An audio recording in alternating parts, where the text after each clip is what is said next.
That I missed your opening. We've been at a Justice Committee all afternoon that has just finished up, so I wasn't here for the opening comments. But I do think that it's a bit of an affront, really, to be calling this emergency legislation.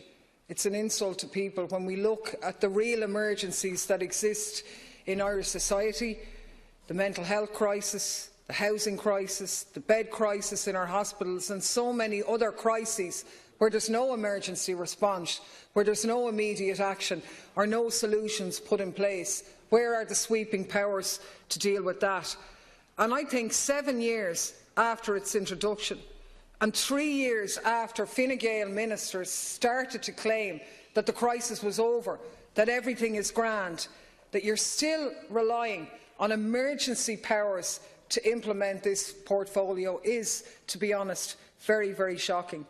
The Minister and the Government are trying to create a scenario, really, that would have us believe that we're always on the brink. We're always balanced on the edge, forever in the need of having undemocratic, drastic measures. Although you've obviously said, of course, we're beginning a process where we're going to exit FEMPI. A lot of people are very doubtful about that. And the reason why they legitimately can be is that the reality is proving that the intention is not really there for that. And in actual fact, what FEMPI has been a cover to bring in structural reforms in the Irish economy to undermine public services, undermine workers' pay, to facilitate a race to the bottom that many in society are paying a price for. The actual emergency in this state, as in the Emergency Powers Act of 1939, was in place for 7 years during a real emergency, World War II. And now we've had FEMPI in place for 7 years when there's no emergency in this regard. And, you know, it is a step that's been taken, we should say, also at the expense of the democratic process, because it is about hollowing out public services and in many ways replacing political decision-making with economic decision-making. It's making neoliberalism compulsory, bureaucratic reforms undermining not just the democratic process but also people's financial security. Now, the Minister is well aware the report issued and released 2 days ago by Aviva, revealing the extent of deprivation that exists in this state, with over 1 million adults struggling to make ends meet. And tellingly, actually, 2/3 of those who are struggling seeing no prospect of an improvement in their personal circumstances. That fact alone actually tells us quite a lot about the damage that's been inflicted. Because even in the dire times of the 1930s and the 1950s and even the 1980s, when people were emigrating, people still had aspirations about improvements being made in their lives. And those aspirations have been largely lost, which I think is an incredible indictment on the existing political establishment, because the generation of today actually face the prospect of being worse off than their parents. Secure full-time jobs are diminishing at an alarming rate, no matter what time you get out of bed at. That's a reality. And I think access to decent education is very much under threat, because the very policies of austerity measures that cut structural investment and enforced a recruitment embargo, with the downgrading of teachers' pay and conditions in 2011. So FEMPI as a programme hasn't made a positive contribution to the Irish economy, not least to the people who were at the butt of it or the receiving end of its policies. It didn't stop inequality. In actual fact, it contributed to a reality which tasks have highlighted, that Ireland is the most unequal society in the EU. And during this time, when jobs that people would have aspired to in years past, the chance of your kids being a teacher or a guard or a nurse, everybody wanted that. Gone. It's an illusion now.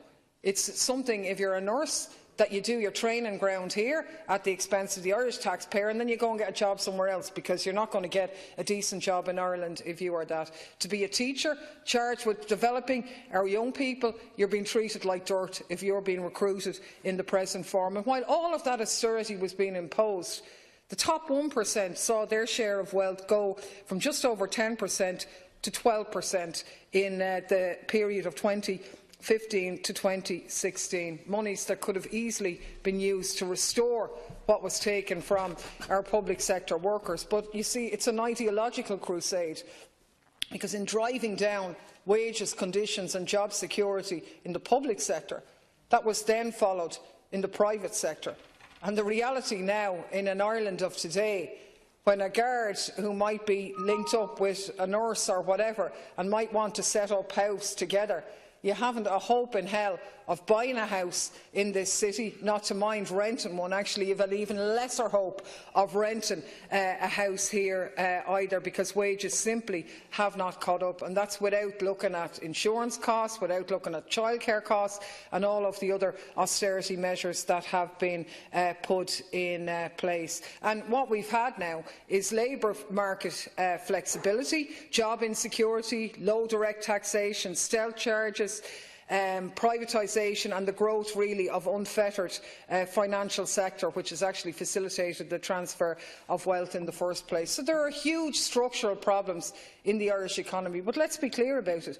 The crash and the problems that we've had, that we're so-called paying the price of now, wasn't created by public sector pay, it wasn't created by teachers or nurses or firefighters, but it did give you a new emergency to use to drive in reforms. It's very much negatively impacted on the quality of life of all citizens. The fact that 80,000 people left the country did serious damage to our communities and indeed our public services. And whatever justification you had in 2010, and I didn't believe then that you had any justification, but whatever about trying to convince the public that you had then, that justification is completely done now. And the Act is grossly unfair, entirely inequitable, impacting actually on the weakest sections of low-paid workers, retired people, families with special needs children and those relying on care in the home. And I think it's the targeting of low-paid and middle-income workers in the FEMPI Act that is particularly